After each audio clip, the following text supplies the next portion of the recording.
So to start off a little bit about myself, I graduated from McMaster University with an honors Bachelor of Science degree with a major in life science and a minor in psychology.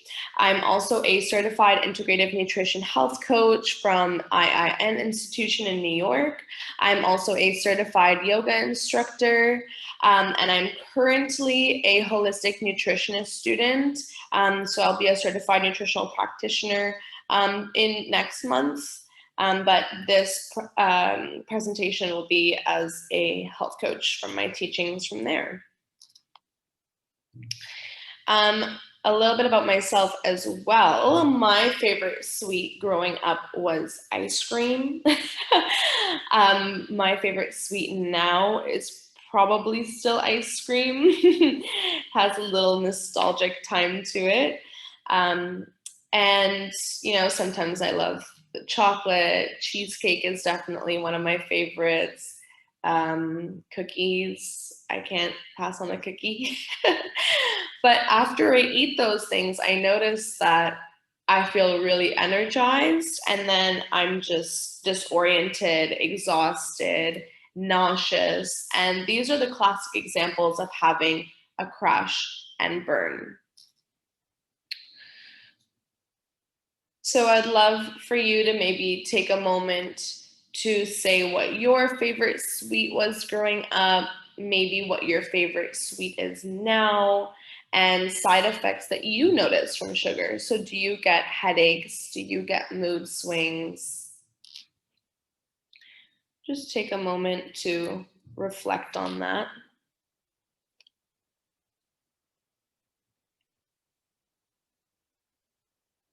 Maybe your favorite sweet growing up is still your favorite now, like mine.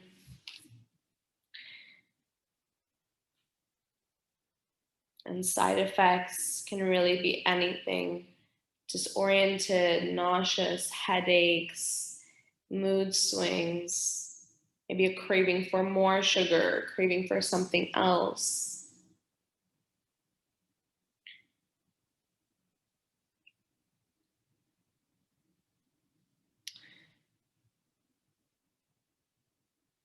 And once you start to realize what your favorite sweet was growing up and what your favorite sweet is now, it's always very interesting to tie that together of when are you going to grab those treats? Is it something that you're trying to fill emotionally because it's something that you had as a kid that feels comforting? Or is it really to fulfill a sugar craving? It's also important to note that sugar is addictive and people can experience dependence, cravings, and withdrawals. And sugary drinks are a major contributor to the obesity epidemic. Sugar may not only affect a person's ability to lose weight or feel healthy, but it also has a dramatic effect on children's behavior and their performance in school. I'll touch on this more as we go on, but if you do have a child or maybe taking care of a child, maybe taking a moment to reflect on how much sugar they may be consuming. If they're having some sort of sugar at breakfast, lunch, and dinner. And we'll touch on this a little bit more about the ways that sugar hides and things, but for now, just reflecting on that. So the growing sugar problem, the truth behind sugar. The US is the largest consumer of sweeteners and one of the largest global sugar importers. In 1689, the first sugar refinery was built in New York City. Colonists began to sweeten their breakfast porridge with refined sugar in 1699. And within 10 years, the individual consumption has reached 4 pounds a year. Canadians eat about 110 grams of sugar per day, which is about 26 teaspoons. I would like to ask you if you know what the recommended amount of sugar per day is. Compared to our 26 teaspoons, what is the recommended amount? I'll give you a second to think about that. But it's actually 6 teaspoons. So we are consuming 20 times, 20 teaspoons more than we should be. So if that's not already alarming to you, whoa. Even before we started refining sugar, humans love sweet things. We always sought out foods that are sweet taste, and we are genetically programmed to seek out sweet foods because traditionally this taste indicates that a food was actually safe to eat. Safe food is much easier to find today, obviously, but our exposure to sugar is exponentially higher than during our ancestors' time. But we haven't outgrown that preference for sweet foods. It's also important to note that not all sugar is bad. We'll go into this a little more when we discuss unprocessed sugar, but there are different types of sugars that actually contain a variety of vitamins and minerals and enzymes. It's also important to note that some foods are digested and absorbed more quickly than others, and this can cause a sharp spike in your blood sugar levels, and over time this can lead to weight gain and other health issues. Blood sugar spikes can be prevented by consuming whole grain, fiber-rich foods, vegetables, and legumes, meals that offer a balance of macronutrients, so that have your carbs, your proteins, and your fats. And this spike is what people may refer to as the glycemic index of foods, if you've seen people talking about that. So for example, when brown rice or other whole grains are cooked, chewed, and digested, the natural carbohydrates break down uniformly into separate glucose molecules. These molecules enter the bloodstream where they're burned smoothly and evenly, allowing your body to absorb all of the good stuff and not cause a spike. It's also important to consider the glycemic index, but the glycemic load. So that's where you're getting your sugar from and how much of it are you getting at once. Again, like we said, having a balanced meal with macronutrients, with proteins and carbs and fats help to just keep a stable release into your bloodstream and having a lower glycemic index and load.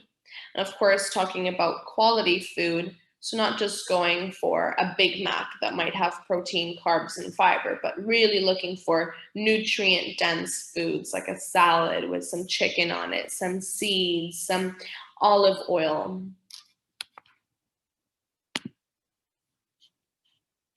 Types of sugar. So there are many different names for sugar, and they're all included in your handout, but the two most commonly discussed are glucose and fructose. It's important to distinguish between these two types of sugar, which are natural and added sugars. Natural sugars exist within whole foods, whereas added sugars are those that are introduced in the processing. For example, an apple naturally contains fructose, but an apple juice may have also added sugar during the processing.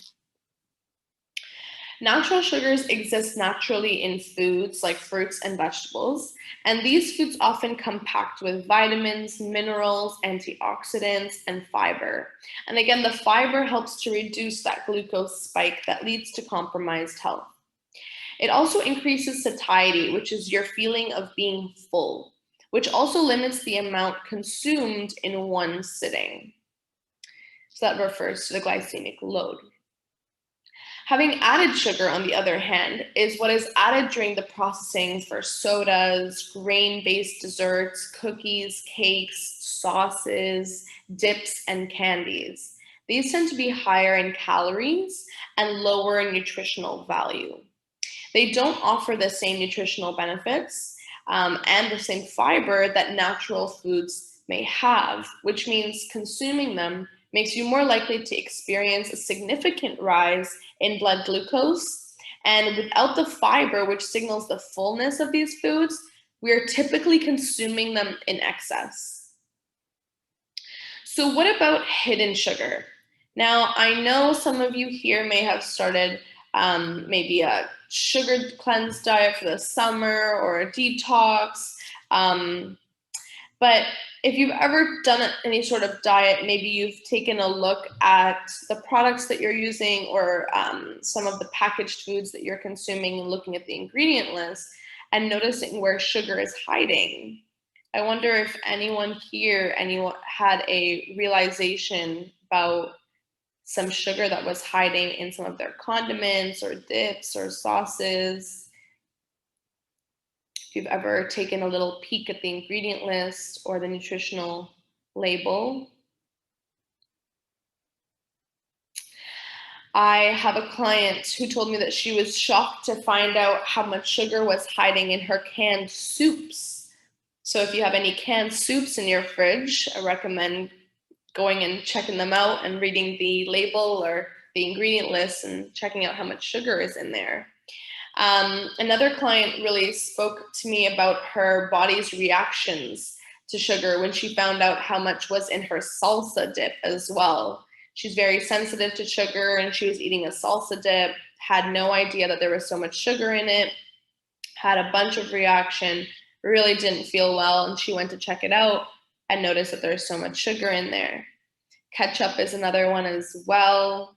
So it's really important to look for those sneaky hidden sugars. We know obviously in some cakes and pastries they'll be there, but be very cautious when you're buying certain things at the grocery store to look at the labels, see where if there's any sugar hidden in there. So artificial sweeteners.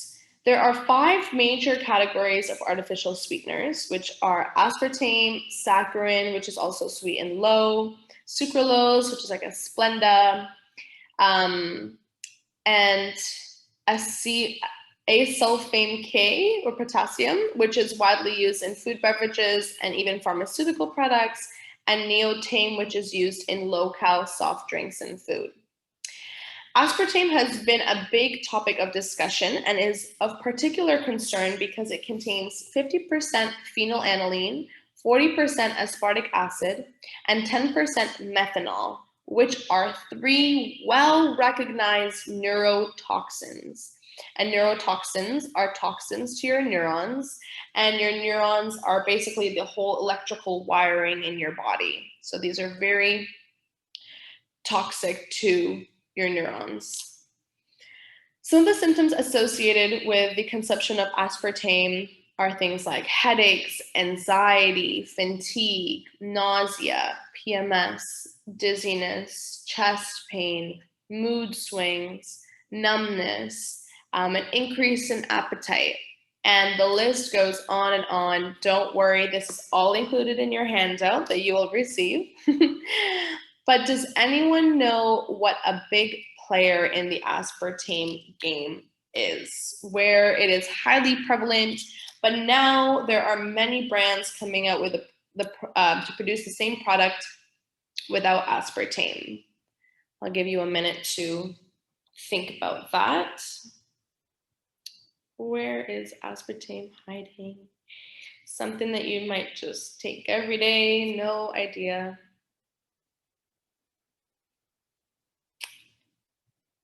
It is chewing gum. In all, if not most of our chewing gum, we have aspartame hidden in there. Thankfully, now we have a lot of brands coming out like Pur Gum that is aspartame free. But as I mentioned before, all of those symptoms that you might get from aspartame, and you're just chewing on that all day, so the fatigue, the headaches, it almost starts to make sense when you start to link all of these things together. There have been controversial topics and research around artificial sweeteners, but personally, I believe that the more pure and natural, the better. Anything that says artificial on it, I try and stay away from. Honey is a very natural source. It has a lot of other vitamins and minerals that I personally think are very important and healthy.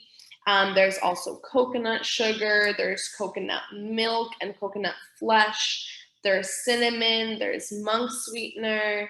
And you can fulfill your sweet tooth with some other things as well, like sweet potato and beets are really high in sugar as well.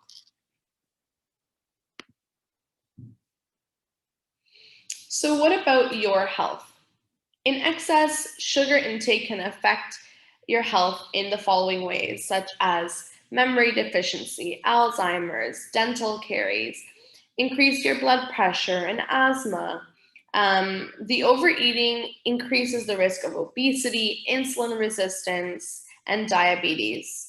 It may also disrupt the gut microbiome, which impairs your immune system. And the key effect here is inflammation. These are just a small number of examples. And again, in your handout, you'll find a much longer list.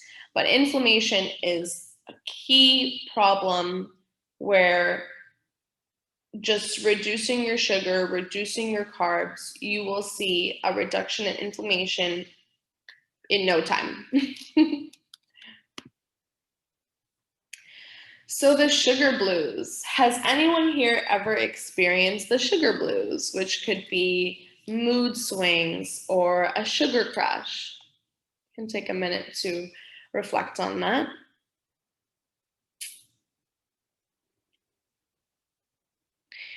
The crash and burn is a real thing. We fuel up with all the sugar, we reach a point, a peak point, and then we crash.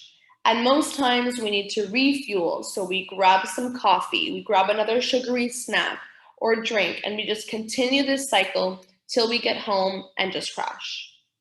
Have you ever experienced this?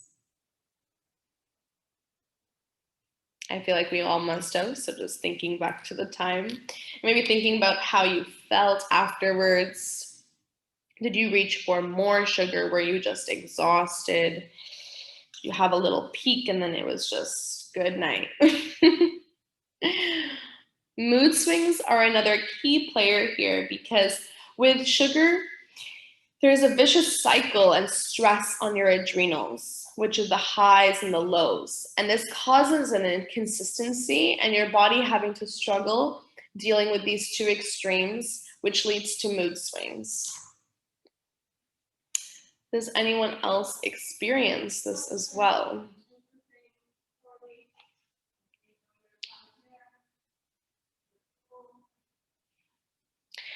So we're going to introduce the concept of yin and yang balance.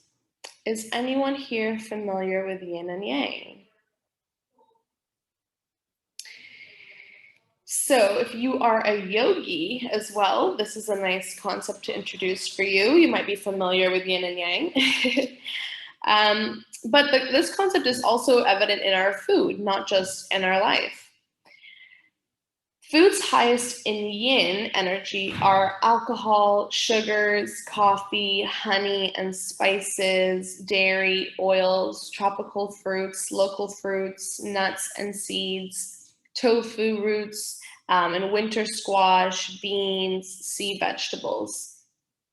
Whereas yang foods would be things like sea salt, eggs, miso, red meat, cheese, poultry, fish, and grains.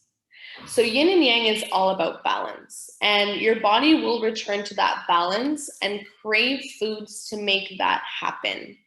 So people who are too yang might look to sugar to make them feel more relaxed and expansive, which is more yin. So things like salt, meat, and lots of starchy foods cause that yang condition in the body, which make people feel tight and tense. This can also cause constipation. Sugar, on the opposite hand, has the opposite effect as it temporarily relaxes the body, causes the release of serotonin, which is the happy hormone in the body. Protein and water imbalances can also cause this sugar craving. When you don't drink enough water, you'll crave sugar. And when you eat too much meat, again, which is too yang, you'll crave some sugar to balance it out, which is more yin. Likewise, if you're craving too much sugar, which is too much yin, or you're very expansive, very relaxed, you might be caused to crave some yang foods, such as more meat, to balance that out. It's an interesting concept to ponder on. So you can maybe reflect on that of what do you crave? Are you more yang or yin? And how does your body adapt to that and create a balance?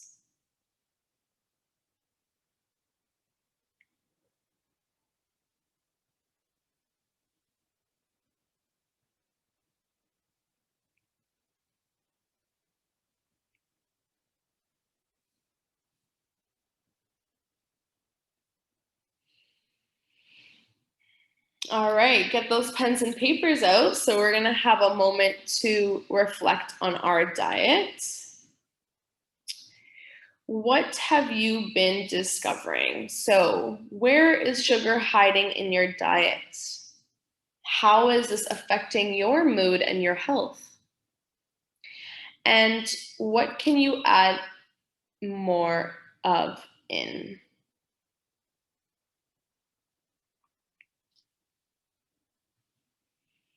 Maybe just thinking about what you have for breakfast.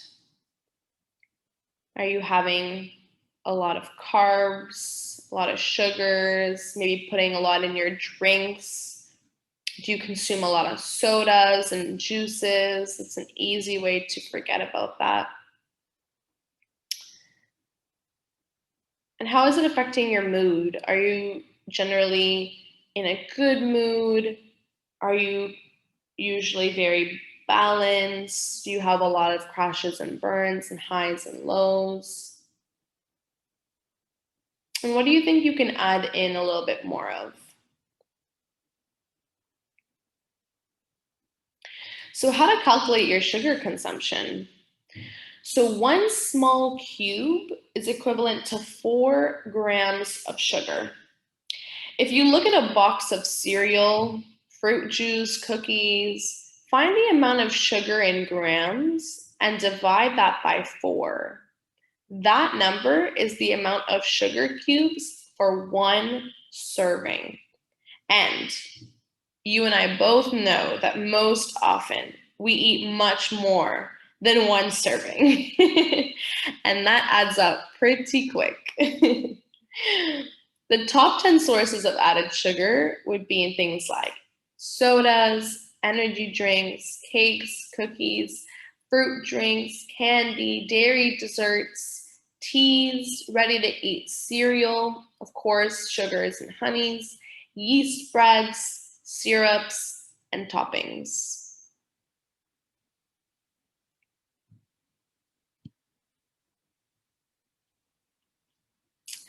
Now, I know it's hard to go cold turkey. Like I said, sugar is addictive. But this is a concept that I live by and I really coach a lot of my clients from, which is the concept of crowding out. It's not to just cut things out, but to add things in instead. By adding in healthier foods into your diet, you will gently crowd out the ones that no longer serve you. By adding in more vegetables, more proteins, more legumes, and more water, it will naturally lead you to crowd out the sugar, less caffeine, less sugar and processed foods. It's much easier to add in rather than take it out. So give it a try. Our brains don't like to see things being taken away. We don't like to cut things out. We don't like to lose. But when we're adding in, we're gaining, and we like that. So adding in more fruits, more vegetables, more legumes, more clean proteins, more fiber, and maybe more exercise, changing your whole lifestyle. By adding all of those things in, naturally, you're going to crowd out the sugar. You're going to skip that soda. You're going to skip that cake or that cookie or whatever it is because you're adding in so many other great things that naturally you're going to want to crowd those out.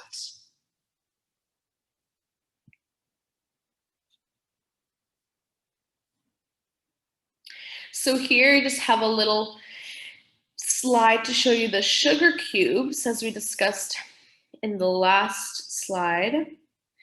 But you can get a little taste of how many sugar cubes we typically consume. Like we said, even in a banana, we've got quite a good amount of sugar cubes there. In the ketchup, lots of sugar hiding there. Coconut water, in those Snapple drinks. Look at the amount of tablespoons or teaspoons we've got of sugar. And each one is equivalent to the 4 grams of sugar. And how many did we say that we can consume in a day? Roughly around 6. And even thinking that we're, eating a pretty good amount, you're just having some dates, some chai with honey, maybe some granola and fruit and yogurt, some dressing, and you're already all the way up there at the 23.9 teaspoons. So it adds up very, very quickly. Now I know you're probably like, okay, how do we reduce the sugar consumption though? So here are some easy ways to reduce sugar consumption. I will ask you to maybe pick one that you think that you can start with today to reduce your sugar consumption, or at least just be more conscious of how much sugar you are consuming. The easiest way to reduce sugar consumption is to just not have it in your home. Take it out, don't bring it back in. And when you are shopping, again, making the majority of your cart fresh vegetables, legumes, whole grains, and fruits. And then again, being conscious of the ingredient list of anything else that you may be buying, because now we know that sugar is sneaky and maybe hiding in a lot of things that we wouldn't know that sugar might be in. Again, by making your homemade food, cooking at home, homemade treats are a great option as well, because you can use alternatives like medjool dates that have a lot of fiber in them and a lot more natural sugars, and at a much lower amount. So if you still really need it, again, maybe trying to do things at home. So first, easy way, ditch the fruit juice and soda. Replace that with some water. Herbal teas are delicious. You don't even need to add sweeteners to them. And switching to full fat dairy. So if you're consuming low fat dairy, lots of sugar is hiding in there, I promise. Our bodies need healthy fats as well. A lot of people might be thinking if they do the keto diet and that's just all about fats, but for your body to run on fats is a lot healthier than running on sugar and carbs. So you rather have less sugar. And avoiding sauces, again, like we said, lots of sugar hiding in there, so you can make that at home from scratch. Or maybe it's like simple as switching to having a savory breakfast. If usually you have a bowl of cereal, maybe switching to something more wholesome, like maybe an avocado toast that has a lot of proteins and fats. Putting an egg on that, throwing in some vegetables, maybe some spinach and tomatoes. By cooking at home is a great way to see how much sugar you're adding into your food. And again, you can just treat it as a curious experiment. It really only takes 2 weeks to see a difference in your skin, and naturally, your taste for sugar will change in your mouth as your taste buds will shift as well.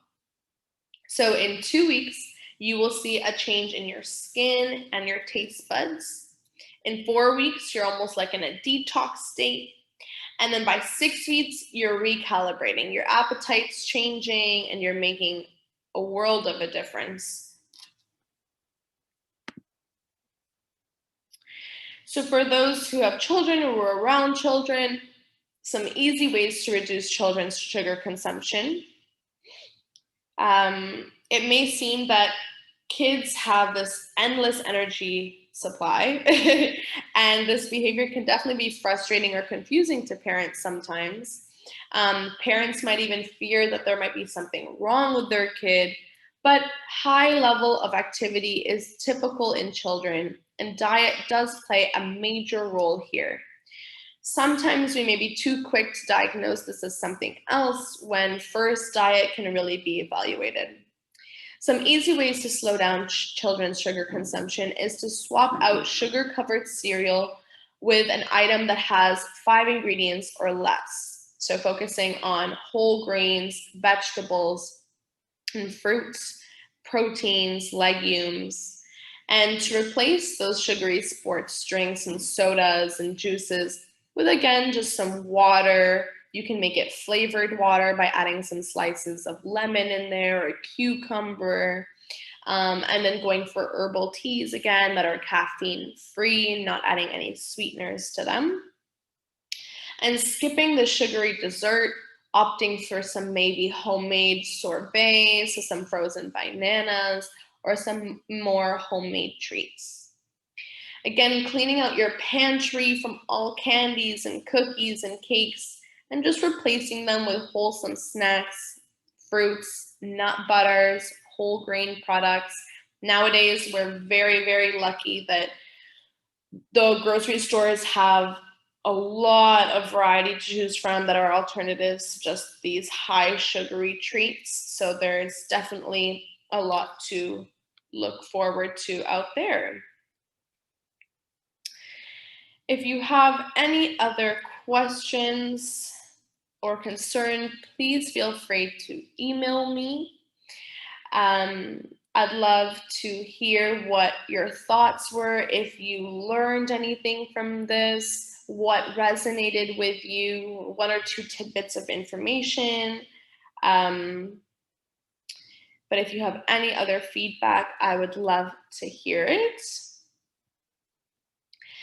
And again, thank you so much for tuning in and getting a lot of information about sugar and your diet and yin and yang and learning about crowding out and ways to reduce sugar consumption and the sneaky ways that sugar is hiding. There's lots of information here. I thank you so much for joining me and listening to this session. As a little thank you, I am offering a 10-day sugar cleanse, which will be done on email communication with myself. You can email me at hello@kristine-faza.com, letting me know, hey, I checked out your session and I would love to try your sugar cleanse. It will be free for 10 days, email communication with me. And at the end of it, we will discuss. I'm also on Instagram if you want to check me out. I have a little Facebook as well. I also do have a company, which is the Muldahara Wellness Company. Right now, I'm selling clean, non-toxic beauty products, which are natural perfumes. So if you wanted to check those out, there's no synthetic fragrances in there, as those are hormone disruptors. They cause a lot of different problems. I could do a whole other session about that. But I actually use essential oils, which are very pure as the fragrance. And not only do you smell good, but you also feel good because of the herbal medicinal properties that you're getting from the essential oils. So if you wanted to check that out, but I would love to hear from you all. Please send me an email to sign up for the 10-day sugar cleanse. Let's kickstart it now in the summer. And again, thank you so much, everyone, for having me today. It was a pleasure. I wish you all a wonderful weekend and week, and I hope to connect with you. Please give me a little shout. And if you follow me on Instagram, again, give me a little shout. Let me know that we checked out this session here together. I'd love to hear from you. Thank you so much, everyone, and have a lovely day.